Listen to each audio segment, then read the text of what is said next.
Good evening. It's Tuesday, May 18, 2021 here in Cebu City. I'm Sherry Ann Lim and this is SunStar Tonight.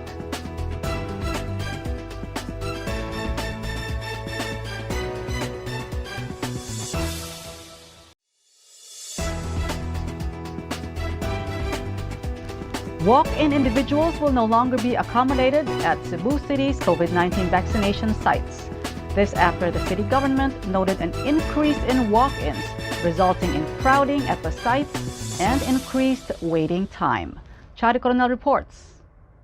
The Cebu City government will no longer accommodate walk-in individuals who want to be vaccinated. The city noted an increase of the number of walk-ins in the vaccination sites that resulted to crowding and longer waiting time. Cebu City residents are advised to register online at pabacuna.com or approach their respective barangays which have a registration desk. Meanwhile, Mayor Edgardo Labella said that the city will no longer push through in purchasing its own COVID-19 vaccines. Vice Mayor Michael Rama said he was told by Interagency Task Force Visayas Chief Implementer Melquiades Feliciano that the national government assured that enough vaccines will be allocated for Metro Cebu. Labella said that the national government can send 500,000 doses of COVID-19 vaccines to the city. These are combination of Pfizer, BioNTech, Sinovac, and AstraZeneca vaccines. The city government already allocated 400 million pesos budget for the purchase of its own vaccines. Rama, who is the lead convener of the city's Vaccine Advisory Board, said that Feliciano told him that the budget may be used for the manpower, logistics, among others, needed for the vaccination program. Chari Coronel, SunStar Tonight. Cebu Governor Gwen Garcia has requested the Civil Aeronautics Board to lift the daily limit on the number of arriving international passengers at the Mactan Cebu International Airport. Kenneth Torres reports. Cebu Governor Gwen Garcia said she asked the Civil Aeronautics Board or CAB to lift the 300 daily maximum capacity of international passengers arriving at the Mactan Cebu International Airport. In a Cebu News report, Garcia said that her request was approved by other government and private officials during an emergency meeting on Monday. The CAB order was released on May 12 after the Regional Interagency Task Force issued a resolution that recommended setting a limit of international flight arrivals at the MCIA due to the lack of quarantine facilities.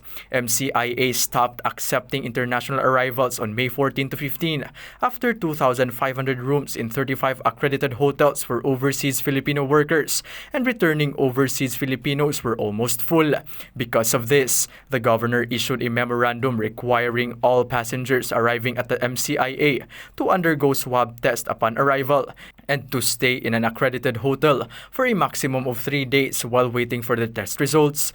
Once a negative test result is released, Cebu residents can be allowed to go home while non-Cebuanos will be turned over to their respective local government units outside of Cebu. Department of Tourism Central Visayas Shalimar Tamano said that with the new protocols, there are now around 600 hotel rooms available.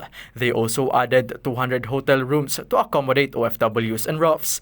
Garcia added that lifting the maximum capacity of international arrivals at MCIA will help the aviation industry recover from the effect of the COVID-19 pandemic, as well as the OFWs and ROFs who want to go home. Kenneth Torres, SunStar Tonight.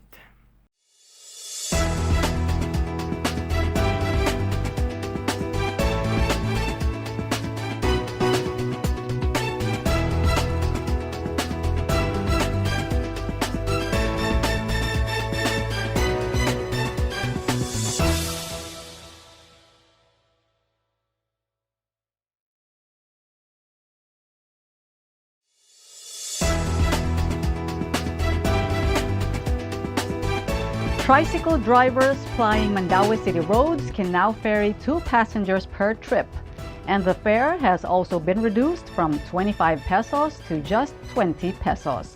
Chari Coronel reports. The Mandaue City government now allows tricycle drivers to accommodate 2 passengers beginning today. This after the City Council passed an ordinance which increases the passenger capacity of tricycles in the city amid the COVID-19 pandemic during its regular session today. Mayor Jonas Cortez said that the fare per passenger is also reduced from 25 pesos to 20 pesos. City Councilor Jimmy Lumapas, the author of the city ordinance, said that tricycle drivers have been requesting to increase their passenger capacity. Due to the pandemic, they can only ferry 1 passenger per trip and their routes have been shortened. Lumapas said that the drivers still have to comply with the minimum health standard. 1 passenger should be seated at the back with plastic barrier between the driver, while the other one should be seated inside the unit.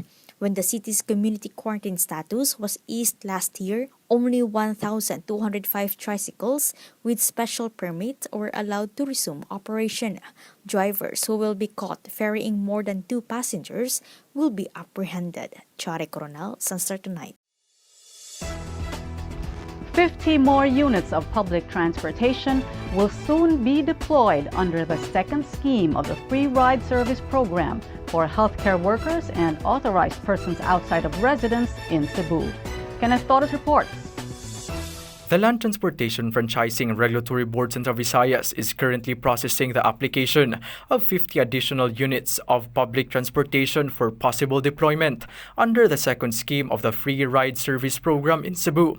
LTFRB Central Visayas Director Eduardo Montealto Jr. said these include 30 units of tourist vans for healthcare workers and 20 units of public buses for authorized persons outside of residence or APURA. At present, there are 92 public buses and modern PUJs deployed under the program. Montealto said they are currently working on their plans of putting up additional stops in Talisay City, which they initially envisioned to be implemented next week. He added the bus company is still coordinating with the local government units.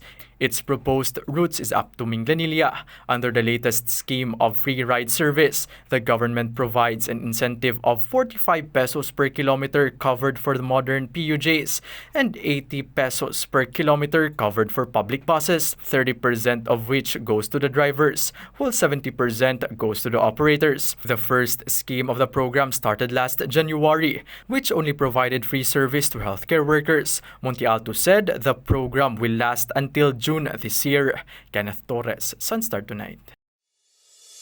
To get the latest, visit www.sunstar.com.ph. Follow us on our YouTube channel and official social media accounts on Twitter and Facebook. I'm Sherry Ann Lim. Thanks for watching SunStar Tonight. See you again tomorrow. Good night.